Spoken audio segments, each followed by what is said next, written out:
Hi, my name's Phil. I like talking about politics, and in this video I'd like to discuss how the MAGA campaign for the orange one is using a Brexit line from 2016, really. Well, kind-hearted Americans are always warning those of us in Britain what happens when you have a largely unregulated free market private healthcare system in an effort to stop us falling for conservative lies. So let's return the favour and show what happened in Britain when we fell for the Brexit lies. So with the Orange One's campaign seemingly crashing and burning, although it's worth pointing out everyone expects the race to be very close come what may, but still it's quite clear that Trump is really melting down and Republican strategists are unable to get him to focus on anything close to a strategy. He has basically fallen back on tried and tested populist rhetoric, and the latest I noticed looks very much like a re-gifted Brexit line. This particular Brexit line, now being used by MAGA, centres on something that is incredibly important to people in any country in the world: the cost of food, one of the most basic necessities of life, and so it can be packaged into a very powerful political message. JD Vance, the hapless MAGA running mate, has been saying that electing Trump would bring back affordable groceries. Except Trump's policy is to deport foreign workers en masse, and it's believed that in agriculture alone this would result in like half of all these farm workers basically being removed. And we had the same sort of lies in the UK. Leaving the EU will make groceries cheaper. In fact, in 2017, a year after the referendum, and when it was clear the Conservatives were committing themselves to not just leaving the EU, the referendum was about leaving the EU. Oh, no. They ramped it up. It was going to be a much harder Brexit than the referendum required, and it was going to include leaving the single market. So Jacob Rees-Mogg famously said that food, wine and clothes would be up to 20% cheaper, and that it would happen immediately upon leaving the single market and customs union. There's none of this 50 years' time. It was going to be immediate. In reality, the quality went down, and the cost went up. Now, sure, several factors have contributed to food inflation in Britain in the last few years, just as it has in a lot of countries. Russia invading a major agricultural country in Europe, that has certainly done some damage. However, if you look at other countries around Europe, the quality hasn't suffered throughout the rest of Europe, and the cost did not increase by as much. And this is essentially down to how exactly our extreme Tory Brexit hit our food supplies. Essentially, farmers could no longer get easy access to seasonal workers, particularly at harvest time. Most of these workers had come from the continent and from Central and Eastern Europe particularly, and it was easy for them to do so. They could just, oh, there's a job over there in Britain, we'll go and do that for a few months. Young, mobile workers were happy to travel for a few months of work before going home or elsewhere for other work. The Brexiteers insisted that, oh no, they were actually just taking jobs from British workers. Yet once we'd left the single market and the source of foreign seasonal labour started to sort of go into decline, where was this queue of British workers to do these jobs? Because the jobs are there now, but the workers were nowhere to be seen. The result was crops left unharvested. They were literally rotting in the fields. The following years, many farmers simply planted fewer crops because there's a cost to planting these crops. And if they can't be harvested, then it's just an expense for which you'll get no recompense. The government set up a scheme that allowed farmers to hire foreign workers for this purpose, but the scheme was rubbish. It didn't cover all of their labour needs, and it still represented red tape. There was still hassle for both the farmer and the migrant worker, as well as costs. The end result is that where we are now, we're producing less in Britain. And we started to do it at just the time when another agricultural country was being invaded. So absolutely magnificent timing there. And just to give you a little indication of the impact, in 2019, we harvested 16.3 million tonnes of wheat in the UK. In 2023, it was 10.2 million tonnes. That's a hell of a disparity. Now, of course, you can say, okay, like when it comes to agriculture, we shouldn't just pick out 2 years like that.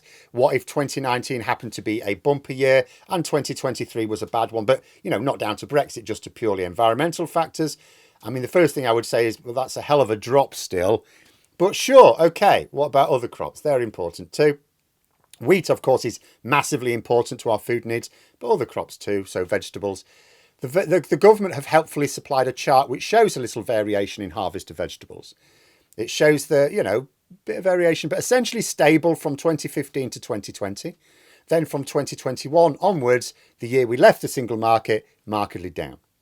Incredible, really. We maintained the harvest in 2020 when dealing with the ravages of COVID, but we couldn't maintain it after leaving the single market. And it really is this simple. A large, sophisticated economy depends upon migrant labour. And things like farm work are so dependent on it. Like, it's really, and imagine an advanced economy, whether it be America or whether it be Britain. You try even if you had the physical bodies in the country to do it, domestic, but UK citizens, US citizens, whatever, you've got the people in the country, right? You try telling someone in Birmingham or New York, right, what you need to do is you need to move a few hundred miles away to live in a tent for 6 to 8 weeks or something, back-breaking work up at the crack of dawn, back-breaking work picking crops all day for the lowest wages in the country. Try telling them that's what they need to do. Being away from the families and friends for 2 or 3 months for this sort of work at that sort of pay. They've got to move away to do it, live in a tent, live in a caravan. You try asking people to do that. No thanks, I'll just get a job down the local cafe, I think. And quite often, the sheer numbers of people don't actually exist anyway, because like I say, because they need to be young. I wouldn't be able to do that work. Okay, I'm not a particularly fit specimen, but someone my age isn't going to be able to do that work particularly well. You need young, fit people to do it. And where are you going to get them from? Even if you could persuade people to travel for a few weeks' worth at rubbish rates of pay, we don't physically have those numbers in this country because there's work that pays just as well, that's not as difficult, that's just round the corner. So what happens? Well, if you can't get the workers, and in this country the farmers could not get the workers, you can't harvest the crops, which means those crops will not make it to the market stalls and the shelves, so you have less food. Simple supply and demand means the price goes up. This is the madness of it. The populists tell you, oh, we're going to restrict supply. Well, won't that make the prices go up? No, the prices will come down. Won't it? I don't think it will. But what if the country doesn't want to settle for less food? Well, that means you have to import more, as we did in Britain. But importing more has even greater costs because now you've got extra transport costs, refrigeration, because you want it to last, and import red tape to consider as well. You've got, potentially import duties. You've certainly got standards paperwork required, which is where in Britain we hit ourselves with a double whammy because not only did we leave the single market, so leaving the single market cut off our access to this easy supply of agricultural workers, but at the same time we raised trade barriers to make it harder and more expensive to import the food as well as the workers. At least MAGA aren't planning on doing that second bit, as far as I can tell anyway.